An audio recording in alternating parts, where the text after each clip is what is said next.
चलिए, तो इस वीडियो लेक्चर में लेक्चर 4 होगा ना, ये लेक्चर 4 होगा फिजिक्स।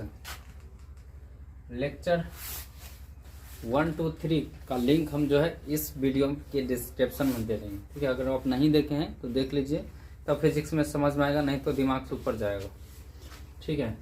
देखिए, अब इसमें हम पढ़ेंगे आवेश संरक्षण का नियम। क्या पढ़ेंगे? आवेश संरक्षण का नियम।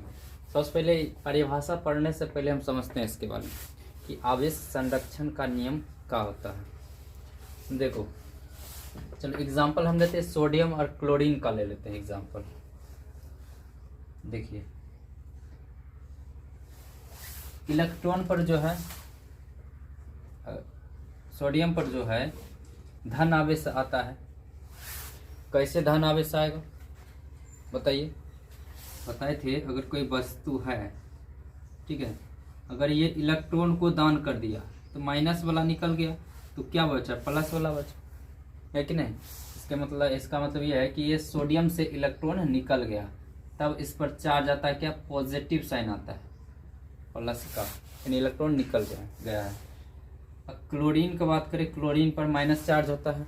इसका मतलब यह है कि ये जो है इलेक्ट्रॉन को ग्रहण किया है। क्या किया है? ग्रहण किया है। इसलिए क्लोरीन पर चार्ज जो आया है, माइनस का चार्ज आया है, निगेटिव चार्ज आया है, ठीक है। और इस पर जो है पॉजिटिव चार्ज आया है। समझ रहे हैं? अगर इसमें इलेक्ट्रॉन निकल गया तो पॉजिटिव चार्ज, अगर इलेक्ट्रॉन आ गया तो क्या हो जाएगा? निगेटिव आ जाएगा। समझ गए? तो ये चीज़ समझ में आया। चलिए, अब देखिए, Na प्लस और Cl माइनस, जब इस दोनों को हम रिएक्शन करवाएंगे, प्रक्रिया होगा, तब क्या बनेगा? NaCl, NaCl बनेगा ना।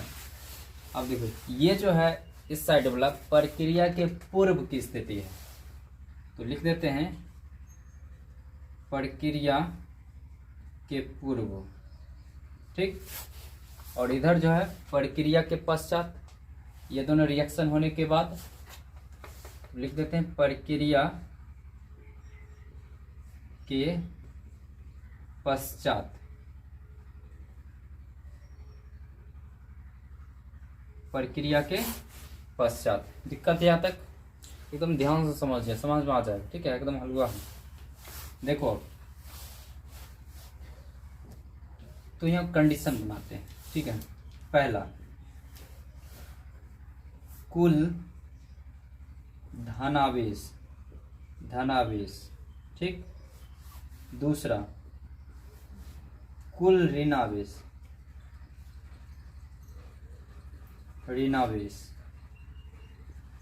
तीसरा, कुल आवेश,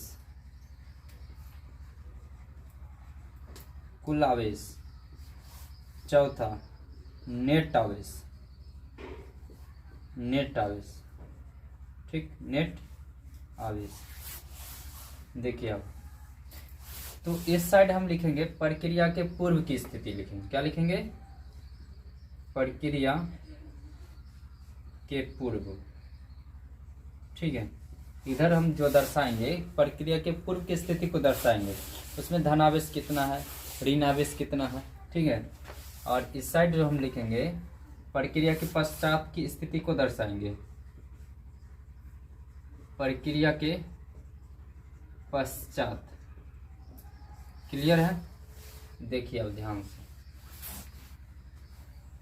अभी सब समझ में आ जाएगा। आवेश संरक्षण के नियम क्या है, रटने की जरूरी नहीं पड़ेगा। क्लियर है? अब देखो, यहाँ पे कुल धनावेश, प्रक्रिया के पूर्व देखते हैं कि कुल धनावेश कितना है। धनावेश मतलब पॉजिटिव चार्ज, धनावेश मतलब पॉजिटिव चार्ज, धनावेश मतलब पॉजिटिव चार्ज, ठीक है। पॉजिटिव चार्ज कितना है? ऋणावेश मतलब निगेटिव चार्ज, ऋणावेश निगेटिव चार्ज,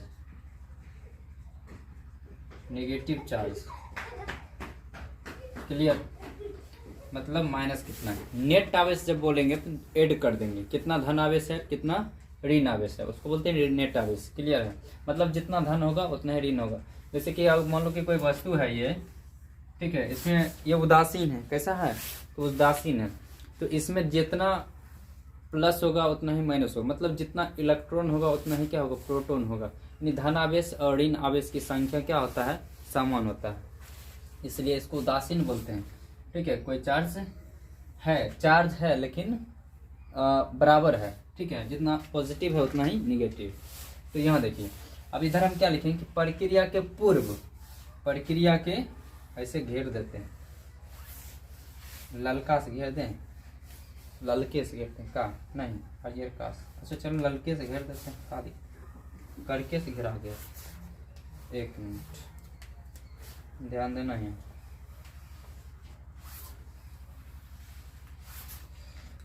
चलिए देखिए यहाँ पे, अब क्या है यहाँ पर, पहले कुल धनावेश। अब कुल धनावेश कितना है इसमें देखो, प्रक्रिया के पूर्व इधर है, ये स्थिति बता रहे हैं हम, ये प्रक्रिया के पहले और ये प्रक्रिया के बाद। तो कुल धनावेश कितना है, इसमें धनावेश दिख रहा है क्या, एक को दिख रहा है, इसका मतलब एक है धनावेश, कितना है तो एक है, धनावेश कितना है एक है धनावेश। क्लियर है, अच्छा अब आगे देखो, कुल ऋण आवेश, ऋण आवेश कितना है, पहले देख रहे हो प्रक्रिया के पहले की स्थिति हम देख रहे हैं ये, तो देखो ऋण आवेश, कुल ऋण आवेश कितना है, एक ही है, एक ऋण आवेश है, यानी एक है ऋण आवेश, दिक्कत है यहाँ तक, एक ऋण आवेश, नेगेटिव चार्ज एक है। ठीक है, अब इधर देखते हैं प्रक्रिया के पश्चात, प्रक्रिया के पश्चात देखो धनावेश की संख्या कितना है, तो इसमें एक कोग नहीं है, यानी कि जीरो है, कितना है तो जीरो है। ऋण आवेश देखें तो इसमें ऋण आवेश भी नहीं है, तो जीरो है। क्लियर यहाँ तक, अच्छा कुल आवेश देखें, कुल आवेश, तो कुल आवेश कितना है बताओ, एगो प्लस है एगो माइनस है, यानी कितना हो गया, दो हो गया, यानी कितना हो गया तो टू हो गया, यानी कि एक प्लस है एक माइनस है, यानी कि एक प्लस है और एक माइनस है, दो हो गया। क्लियर, अच्छा नेट आवेश, इधर देखो, इधर प्रक्रिया के बाद कितना है, इसमें एक कोग नहीं है, यानी शून्य है, क्या है शून्य है। अब नेट आवेश की बात करते हैं यहाँ पर, नेट आवेश, इधर देखो नेट आवेश कितना है, एक प्लस है और एक माइनस है, देखो योग करते हैं, क्या करते हैं योग, और एक क्या है माइनस है, दिक्कत, एक प्लस है एक माइनस है, तो बताओ कितना हो जाएगा, शून्य हो जाएगा, एगो पॉजिटिव एगो निगेटिव है, तो कितना होगा, जीरो होगा ना। अरे एक में से एक घटेगा तो कितना होगा, जीरो होगा, जीरो आ गया। इधर देखो, इधर तो कुछ है ही नहीं है, यानी कि ना ही पॉजिटिव है ना ही निगेटिव साइन, यानी कि जीरो है, हो गया, यहीं से खत्म आवेश संरक्षण के नियम। देखो यहाँ जो बना है ये वाला देखो, अरे रुको रुको थोड़ा सब्र करो, ये देखो अब पढ़ते हैं इसको डेफिनेशन क्या है। देखो आवेश संरक्षण का नियम, आवेश संरक्षण के नियम के अनुसार विलगित निकाय, निकाय मतलब होता है सिस्टम, क्या होता है सिस्टम, विलगित निकाय की प्रक्रिया में, ठीक है, विलगित निकाय की प्रक्रिया में प्रक्रिया के पूर्व, देखो प्रक्रिया के पूर्व तथा प्रक्रिया के पश्चात नेट आवेश संरक्षित रहता है, मतलब कोई परिवर्तन नहीं होता है। ठीक है, मतलब प्रक्रिया से पहले जितना होगा नेट आवेश उतना ही होगा प्रक्रिया के बाद। देखो जीरो है, इधर भी क्या आया है जीरो, इसी को बोलते हैं आवेश संरक्षण का नियम। क्लियर हुआ कि नहीं, देखो याद हो गया ना, ये रटने कोई जरूरी नहीं। क्या है, आवेश संरक्षण के नियम के अनुसार, सुनो भेद अमट जाएगा, क्या बोल रहे हैं कि आवेश संरक्षण के नियम के अनुसार प्रक्रिया के पूर्व तथा प्रक्रिया के पश्चात नेट आवेश, क्या नेट आवेश संरक्षित रहता है, यानी नहीं बदलता है, जितना प्रक्रिया से पहले रहेगा उतना ही प्रक्रिया के बाद होगा। क्लियर है, उम्मीद है समझ में आया होगा, तो एक स्क्रीनशॉट ले लीजिए। अब आगे बढ़ते हैं, इसमें आप पढ़ेंगे आवेशन प्रकार, क्या पढ़ेंगे, सबसे पहले देखते हैं आवेशन क्या होता है।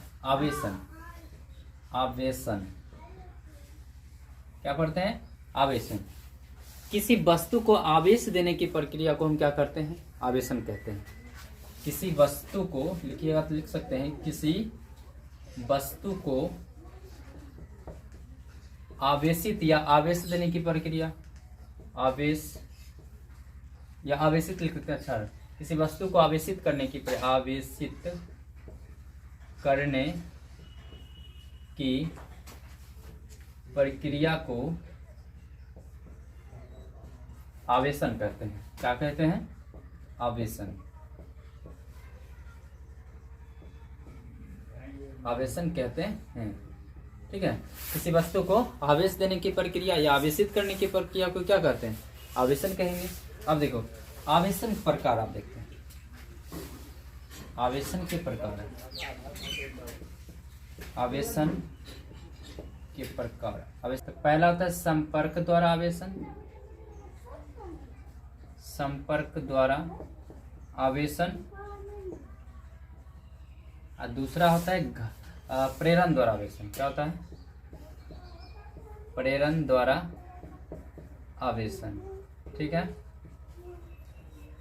पहला संपर्क द्वारा आवेशन, दूसरा प्रेरण द्वारा आवेशन। अब देखो, संपर्क द्वारा आवेशन भी दो प्रकार का होता है। ठीक है, पहला इसमें ये पहला है, ये दूसरा है। अब पहला इसमें पढ़ते हैं, संपर्क द्वारा आवेशन भी दो प्रकार के हैं। संपर्क द्वारा आवेशन। ठीक है, संपर्क द्वारा आवेशन। अब देखो, संपर्क द्वारा आवेशन भी दो प्रकार का होता है। पहला होता है घर्षण द्वारा आवेशन, घर्षण द्वारा आवेशन। और दूसरा होता है चालन द्वारा आवेशन, चालन द्वारा आवेशन। ठीक है, क्लियर? पहला क्या? घर्षण द्वारा आवेशन, दूसरा चालन द्वारा आवेशन। बताओ यहाँ तक दिक्कत है? बताओ। देखो, आवेशन दो प्रकार का। पहला नंबर आवेशन किसको कहेंगे? कि किसी वस्तु को आवेश देने की प्रक्रिया को या आवेशित करने की प्रक्रिया को आवेशन कहेंगे। ठीक है, अब आवेश कोई भी वस्तु है उसको आवेशित करने के दो तरीका बताएं, या तो इसको इलेक्ट्रॉन दो या उससे इलेक्ट्रॉन निकालो, उसके बाद वो क्या हो जाएगा? आवेशित हो जाएगा। क्लियर है? तो आवेशन दो प्रकार हो गया, एक संपर्क द्वारा आवेशन, एगो प्रेरण द्वारा आवेशन। फिर संपर्क द्वारा आवेशन जो होता है दो प्रकार का होता है। पहला होता है घर्षण द्वारा आवेशन, दूसरा होता है चालन द्वारा आवेशन। अब सबसे पहला हम पढ़ेंगे घर्षण द्वारा आवेशन। क्या पढ़ेंगे? घर्षण द्वारा आवेशन, घर्षण द्वारा आवेशन। ठीक है, घर्षण द्वारा आवेशन। अब देखिए, घर्षण द्वारा आवेशन में क्या होता है? घर्षण द्वारा आवेशन में एक वस्तु को दूसरे वस्तु के साथ रगड़ा जाता है। क्या बोले हम? कि घर्षण द्वारा, जैसे कि मान लो ये एक वस्तु है और ये एक वस्तु है, एक वस्तु को दूसरे वस्तु के साथ क्या होगा? रगड़ा जाएगा। ठीक है, तो एक वस्तु से इलेक्ट्रॉन निकल करके दूसरे वस्तु में प्रवेश करता है, एक वस्तु से इलेक्ट्रॉन निकल करके दूसरे वस्तु में प्रवेश करता है। जिससे इलेक्ट्रॉन निकलता है वो धनावेश होता है, और जिसमें इलेक्ट्रॉन जाता है, यानी कि जो इलेक्ट्रॉन ग्रहण करता है वो ऋण आवेश होता है। क्लियर है? तो यही होता है घर्षण द्वारा आवेशन में। हम लिख देते हैं, इसका प्राप्त होता है। ठीक, अब देखो लिख दिए हैं कुछ भोजन। देखिए, घर्षण द्वारा आवेशन में क्या होता है? घर्षण द्वारा आवेशन में एक वस्तु को दूसरे वस्तु के साथ रगड़ा जाता है। ठीक है, और एक वस्तु से इलेक्ट्रॉन निकल करके दूसरे वस्तु में जाता है। जैसे मान लो कोई वस्तु है और इसको इस वस्तु से रगड़ रहे हैं। ठीक है, तो इससे इलेक्ट्रॉन निकल कर किससे जाएगा? किसमें जाएगा? इसमें जाएगा। किसी से निकल सकता है, इससे मान लो निकल कर किसमें जाएगा? जैसे इसको रगड़ रहे हैं, इससे निकल के इसमें जाएगा, इससे निकल के इसमें जाएगा। ठीक है, तो एक वस्तु को दूसरे वस्तु के साथ रगड़ा जाता है, एक वस्तु से इलेक्ट्रॉन निकल करके दूसरे वस्तु में प्रवेश करता है। तो जो इलेक्ट्रॉन को त्यागता है, यानी कि जो इलेक्ट्रॉन क्या कर रहा है, यहाँ से निकल रहा है, निकल के जा रहा है इसमें, तो इस पर धनावेश आएगा। कौन चार्ज आएगा? धनावेश, यानी पॉजिटिव चार्ज आएगा। और जिसमें इलेक्ट्रॉन जाएगा, यानी जो ग्रहण कर रहा है इलेक्ट्रॉन, उसमें आएगा निगेटिव चार्ज आएगा। ठीक है, लेकिन और क्या होता है इसमें कि दोनों वस्तु पर विपरीत चिन्ह क्या होगा? विपरीत, यानी कि विपरीत चिन्ह होगा और आवेश दोनों पर बराबर होगा। दिक्कत है? देखो, इसमें प्लस है इसमें माइनस है, दोनों पर आवेश क्या होगा, सेम होगा। क्लियर है, वही लिख दिए। देखो घर्षण द्वारा आवेशन, तो घर्षण द्वारा आवेशन में एक वस्तु को दूसरे वस्तु के साथ रगड़ा जाता है, एक वस्तु से इलेक्ट्रॉन दूसरी वस्तु में एक वस्तु से दूसरी वस्तु में इलेक्ट्रॉन का स्थानांतरण होता है। वही स्थानांतरण मतलब एक जगह से निकल करके दूसरे जगह जाना, यानी दूसरे वस्तु में प्रवेश करना। दूसरे इलेक्ट्रॉन का स्थानांतरण होते हैं। जो वस्तु इलेक्ट्रॉन ग्रहण करती है उस वस्तु पर ऋण आवेश, जैसे देखो यहाँ से निकल रहा है, इसमें जा रहा है, यानी कि ये ग्रहण कर रहा है, तो इस पर कौन आवेश है, ऋण आवेश है ना। उस वस्तु पर ऋण आवेश। जो वस्तु इलेक्ट्रॉन दान करती है, जैसे ये दान कर रहा है, तो कौन चार्ज आएगा, धन आवेश है। देखो जो दान करते हैं उस वस्तु पर धन आवेश आ जाता है। जैसे ये दान कर रहा है, इलेक्ट्रॉन को दे रहा है, तो इस पर धन आवेश आया, यानी कि पॉजिटिव चार्ज आया। ठीक है, घर्षण द्वारा आवेशन की प्रक्रिया में दोनों वस्तु पर एक समान आवेश होता है। ठीक है, आवेश होगा समान, लेकिन क्या होगा, चिन्ह विपरीत होगा, विपरीत आवेश होगा। अगर इधर पॉजिटिव होगा तो इधर निगेटिव हो जाएगा, अगर इधर निगेटिव है तो इधर पॉजिटिव होगा। ठीक है, क्लियर हुआ, बस छापिए। अब अगला देखते हैं, इसमें अब पढ़ेंगे चालन द्वारा आवेशन। छापिए इसको। चलिए तो अब हम पढ़ते हैं चालन द्वारा आवेशन। दूसरा क्या पढ़ेंगे, चालन द्वारा आवेशन। लिख लिए हैं। देखो चालन द्वारा आवेशन में क्या होता है, चालन द्वारा आवेशन में एक आवेशित वस्तु को, ठीक है, क्या बोल रहे हैं, चालन द्वारा आवेशन में एक आवेशित वस्तु को अनावेशित वस्तु के साथ एक चालक तार द्वारा जोड़ दिया जाता है। ठीक है, जैसे देखो समझाते हैं ऐसे करके। जैसे मान लो ये एक वस्तु है और इस पर आवेश है, पॉजिटिव साइन है, मान लो। ठीक है, कौन सा चार्ज है, तो पॉजिटिव चार्ज। और इधर जो गोला है, ठीक है, ये उदासीन है। कैसा है, उदासीन। उदासीन मीन्स इसमें नेट आवेश शून्य है, मतलब जितना प्लस है उतना ही क्या है, माइनस है। उदासीन गोला है। ठीक, और ये क्या है, आवेशित गोला है। आवेशित, आवेश दिया हुआ है इस पे ना, आवेशित गोला। अब इसको हम क्या करते हैं, एक चालक तार द्वारा इसको जोड़ देते हैं।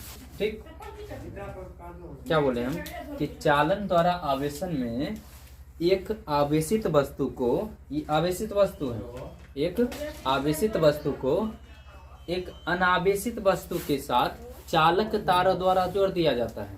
ठीक है, चालक तार द्वारा जोड़ दिया जाता है और इसमें आवेश तब तक प्रवाहित होते रहेगा, आवेश तब तक प्रवाहित होते रहेगा जब विभवांतर क्या हो जाएगा, शून्य ना हो जाएगा।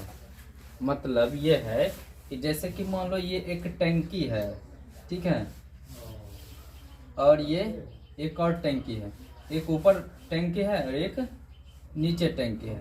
बताओ, इससे हम पाइप निकालेंगे, ठीक है, इसे पानी का टंकी समझ लो, ठीक है, इसमें पाइप निकाल देंगे। इसका मान लो लेवल 1 है और इसका लेवल 2 है। इसका लेवल कितना है, 1 है, इसका लेवल 2 है। अब बताओ, पानी जो प्रवाहित हो रहा है, यानी कि पानी इससे निकल करके इसमें, इस टैंके में पानी आ रहा है, इससे निकल करके इसमें पानी आ रहा है।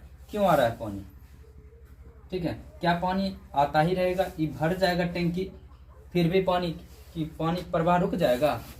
बताओ, सबसे पहले ये बताओ कि पानी प्रवाहित क्यों हो रहा है इसमें, इस टैंकी से इस टैंकी में पानी क्यों जा रहा है, क्योंकि लेवल के अंतर के कारण जा रहा है। लेवल के अंतर के कारण क्या हो रहा है, पानी प्रवाहित हो रहा है। उसी तरह यहाँ पर विभव के अंतर के कारण, क्या, विभव, एक का मान लेते विभव 1 है, 1 है, इसका विभव कितना है, 2 है। ठीक है, जिस तरह लेवल के अंतर के कारण पानी प्रवाहित होता है, उसी तरह विभव के अंतर के कारण क्या प्रवाहित होता है, आवेश प्रवाहित होता है। ठीक है, और ये पानी कब तक प्रवाहित होते रहेगा, ऐसा नहीं कि टंकी भर जाएगा तो पानी बंद हो जाएगा, फिर भी गिरता ही रहेगा। ठीक है, तो बंद कब होगा, जब लेवल इसका सेम हो जाएगा। जब लेवल क्या होगा, सेम हो जाएगा, तो पानी प्रवाहित होना बंद हो जाएगा। अगर दोनों का लेवल हम सेम कर दे, दोनों का अगर हम सेम ऊंचाई पर रख दे, तो पानी प्रवाहित नहीं होगा। ठीक है, समझ रहे हैं। तो देखो यहाँ पर भी यहाँ पर वही है कि विभव के अंतर के कारण क्या प्रवाहित हो रहा है, आवेश प्रवाहित हो रहा है। ठीक है, तो ये प्रवाहित होता ही रहेगा जब तक विभवांतर शून्य ना हो जाए, जब तक विभवांतर शून्य ना हो जाए। इसका मतलब ये है कि जब दोनों पर आवेश क्या हो जाएगा, बराबर हो जाएगा। आवेश क्या होगा, यानी विभवांतर शून्य होगा तो अगला जो स्टेप होगा, आवेश क्या हो जाएगा, दोनों बराबर हो जाएगा। समझ रहे हैं, दोनों पर आवेश क्या हो जाएगा, बराबर हो जाएगा। क्लियर है, दोनों अब आवेशित हो जाएगा तो तार को क्या करेंगे, काट देंगे। क्लियर है, ठीक है। तो आवेश दोनों पर सेवन, तो यही लिखे हैं, देखो यहाँ पर चालन द्वारा आवेशन। चालन द्वारा आवेशन की प्रक्रिया में एक अनावेशित वस्तु को एक आवेशित वस्तु से चालक तार द्वारा जोड़ दिया जाता है। और आवेश की प्रक्रिया देखो यहाँ पर लिखे हैं, देखो वस्तु को अनावेशित वस्तु के साथ चालक तार द्वारा जोड़ दिया जाता है। तत्पश्चात इसके बाद आवेशित वस्तु से अनावेशित वस्तु में इलेक्ट्रॉन का स्थानांतरण होता है। मतलब इससे इलेक्ट्रॉन निकल कर किस में चल जाएगा, इसमें जाएगा। इलेक्ट्रॉन का स्थानांतरण होता है। ठीक है, उसके बाद नोट पॉइंट भी लिख दिए कि आवेश का प्रवाह तब तक होता रहता है जब तक दोनों वस्तुओं के विभव एक समान, विभव क्या होगा, एक समान नहीं हो जाए और विभवांतर शून्य न हो जाए। अब देखो इसका विभव 1 है, इसका विभव कितना है, 2 है, तो प्रवाहित होता रहेगा। जब दोनों का विभव सेम हो जाएगा, बराबर हो जाएगा और विभवांतर कितना हो जाएगा, शून्य हो जाएगा। ठीक है, तब इसका जो चालक, ये जो इलेक्ट्रॉन का स्थानांतरण हो रहा है, बंद हो जाएगा। क्लियर यहाँ तक। चलिए इस वीडियो को यहीं तक रखते हैं। अब अगले पार्ट में जो पढ़ेंगे प्रेरण द्वारा आवेशन, और इसको छापिए और याद करके रखिएगा। इसमें याद करने वाला कुछ बात ही नहीं है। ठीक है, तो झींगा करेला कद्दू खाइए और खुश रहिए और उसका जूस पीजिए, दिमाग रहेगा टन टन। ठीक है, और याद करिए। मिलते हैं नेक्स्ट वीडियो में। तो thanks for watching, see you soon, take care, bye.